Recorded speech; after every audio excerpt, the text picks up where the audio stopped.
Le Frexit dès 2017. D'abord la campagne Brexit. Je dois dire quand même au passage que je suis très pro-européen. Je travaille en 6 langues, je travaille sur la globalisation. Mais quand je dis pro-européen, je ne veux pas dire ce modèle d'Europe.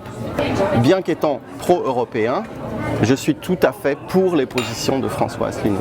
C'était un référendum vraiment clivant, qui causait beaucoup de friction entre amis qui étaient pour ou contre, et une diabolisation très forte de ceux qui étaient pour le Brexit. L'UPR, c'est un projet, c'est très précis, c'est très simple. Il faut sortir de l'euro, de l'Union européenne et de l'OTAN. C'est le bon projet, c'est la vérité. En restant dans l'Union européenne, dans l'euro et dans l'OTAN, tous les autres projets de toute façon vont chuter. Ça faisait quelques temps que j'étais à la recherche d'un parti politique vraiment, je dirais patriote, mais qui ne soit pas situé aux extrêmes. Ce que j'ai constaté sur le terrain, contrairement à ce qu'on a voulu nous faire croire, j'ai vraiment remarqué que la xénophobie n'était vraiment pas la motivation première. La chose sur laquelle on insistait vraiment, c'était la démocratie. C'était vraiment une envie de liberté, de prendre son destin en main. Moi, ce qui m'a vraiment frappé, parce que j'ai assisté à toute la campagne au moment du Brexit, j'ai l'impression que les médias français refusent même, l'idée même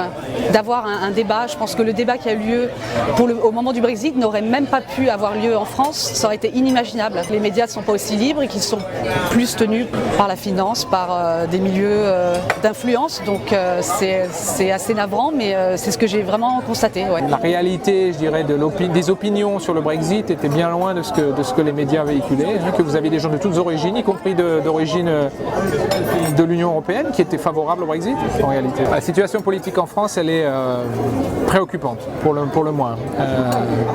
On sent depuis l'étranger, et d'ailleurs les Anglais le perçoivent également, le désordre politique qui s'est installé en France. Je vois à travers l'UPR déjà que la relève est en marche, et qu'il y a un mouvement populaire qui se met en place, et que rien n'arrêtera, je pense.